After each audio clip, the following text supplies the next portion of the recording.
Hello दोस्तों, आसान हिंदी में आपका स्वागत है। अब हम लोग बीपीएससी टियर 3 की तैयारी करेंगे। पेपर सॉल्व यूथ कंपटीशन का है ये। हम लोग पहले क्या शुरू करेंगे? व्याकरण, क्योंकि वहाँ व्याकरण का ज़्यादा रहता है पोर्शन। बाकी हम लोग इससे ही देखेंगे, साहित्य भी इसी से देख लेंगे, लेकिन पहले हम लोग व्याकरण की तैयारी करेंगे। हिंदी वर्णमाला से शुरू करेंगे। रोज़ 10 मिनट तक जितने भी क्वेश्चन हो पाएंगे डे बाय डे वही करेंगे, ठीक है। पहला क्वेश्चन क्या है? निम्नलिखित में से कंठ ध्वनि है। निम्नलिखित में से कंठ ध्वनि है, क्या है? का है।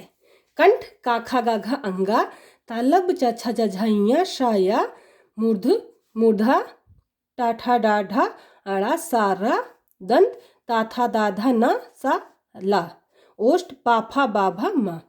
इसमें बीपीएससी में क्वेश्चन भी आया था कि माँ कौन सा शब्द है? माँ ओष्ठ वर्ण है, तो ये क्वेश्चन आया था बीपीएससी जूनियर में। दूसरा क्वेश्चन क्या है?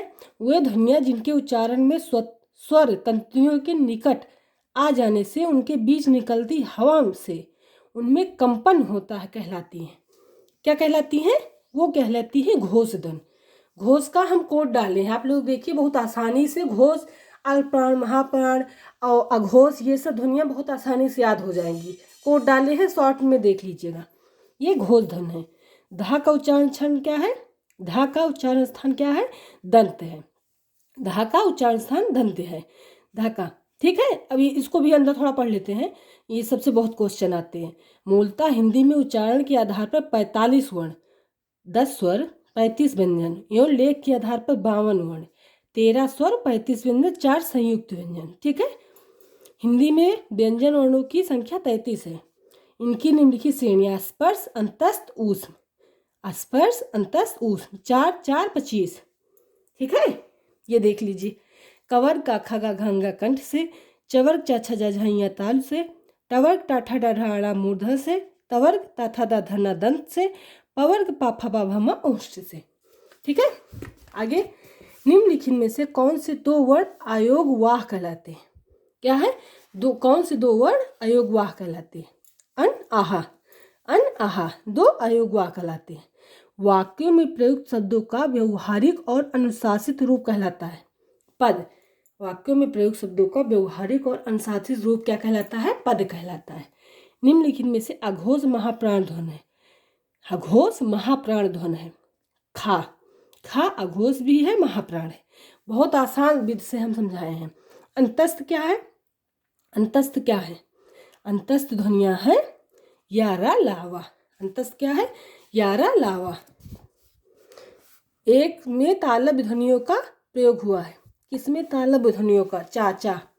चाचा में तालब ध्वनियों का प्रयोग हुआ है। केंद्रीय हिंदी निदेशालय ने हिंदी की मानक वर्णमाला में मूलतः कितने स्वर और कितनी व्यंजन ध्वनियों का स्थान दिया है?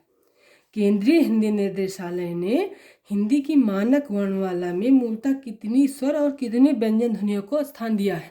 कितने को दिया है? 11 और 35। 11 और 35। उच्चारण स्थान की दृष्टि हिंदी के आ और आ स्वर क्या है? उच्चारण स्थान की दृष्टि हिंदी के आ वर्ण क्या है? क्या है? कंठ है। आ और व आवर्ण कंठ है। सभी स्वर होते हैं अल्पप्राण। सभी स्वर अल्पप्राण होते हैं। कौन सा वर्ण घोष महाप्राण है? घोष महाप्राण कौन सा वर्ण है? सा नहीं होता, हा, ठीक है। निम्नलिखित शब्दों में उस शब्द को चुनिए जिसमें उचित स्थान पर अनुस्वार का प्रयोग हुआ है। उचित स्थान पर अनुस्वार का प्रयोग हुआ है। संयुक्त, संयुक्त, ठीक है। भाषा की सार्थक लघुत्तम इकाई किसे माना जाता है? सार्थक लघुत्तम इकाई शब्द को माना जाता है। किसे? शब्द को। उच्चारण स्थान के आधार पर छा ध्वनि कैसी ध्वनि है? तालब है। छा तालब कंठ, अकोह विसर्जनीय नाम, छोटा बड़ा विसर्ग का वर्ग हा। तालब इच यशा नाम ताल, छोटी बड़ी चा वर्ग एवं यशा। मूर्धन्य ऋतु रसानाम मूर्धा, री रवर्ग रा। दंत लितु रसानाम दंता, ता वर्ग ला सा। ओष्ठ उपधिमाधिया नाम ओष्ठु, छोटा बड़ा उ पवर्ग। निम्नलिखित में से अस्पर्श संघर्षी महाप्राण व्यंजन है छा। अस्पर्श संघर्षी महाप्राण व्यंजन छा है। निम्नलिखित में से कंठोज ध्वनि है। कंठोष्ठ ध्वनि ओ, वकारो कंठोष्ठा, वकारो कंठोष्ठा। निम्नलिखित हिंदी शब्दकोश में इनमें से कौन सा शब्द सबसे पहले आएगा? क्षमा, क्षमा सबसे पहले आएगा। शब्दकोश की दृष्टि से शब्दों का सही क्रम क्या है? कंठस्थ, कमल, कलंक, कलई। शब्दकोश की दृष्टि से शब्दों का सही क्रम किस विकल्प में है? उत्कंठा, उत्क्षिप्त, उद्योग, उद्वेग। अर्थ व्यक्त करने वाली सबसे छोटी इकाई क्या है? शब्द। अर्थ व्यक्त करने वाली सबसे छोटी इकाई शब्द है। अनुनासिक व्यंजन कौन से होते हैं? अनुनासिक व्यंजन वर्ग का पंचमाक्षर, वर्ग का पंचमाक्षर। यही सेम क्वेश्चन आया था बीपीएससी जूनियर में।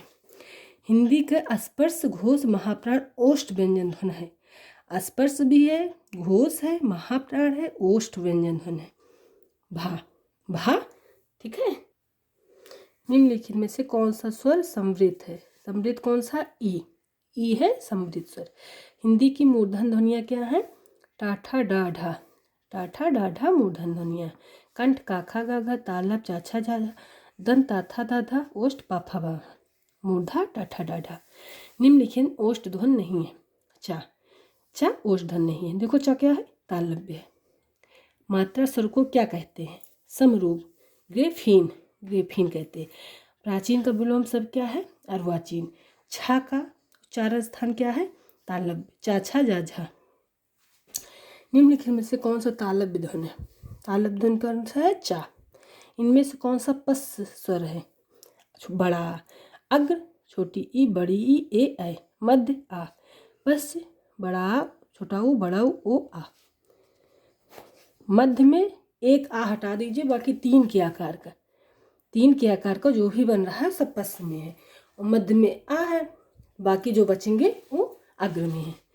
निम्नलिखित में से कौन सी ध्वनि संयुक्त व्यंजन? संयुक्त व्यंजन कौन सा है? क्या, क्या। निम्नलिखित कौन सा युग्म अघोष ध्वनि है? पाफा। देवनागरी लिपि की पूर्ववर्ती लिपियों में एक नाम गलत है। ब्राह्मणी, खरोष्ठी लिपि, ब्राह्मणी, गुप्त, कुटिल, देवनागरी, शारदा। निम्नलिखित ध्वनि में कौन सुमेलित है? शा से ऊष्म, शा का ऊष्म, ठीक है। धन्यवाद। इस चैनल को लाइक सब्सक्राइब करें। इससे आगे का ये क्वेश्चन कल हम लोग सॉल्व करेंगे। धन्यवाद।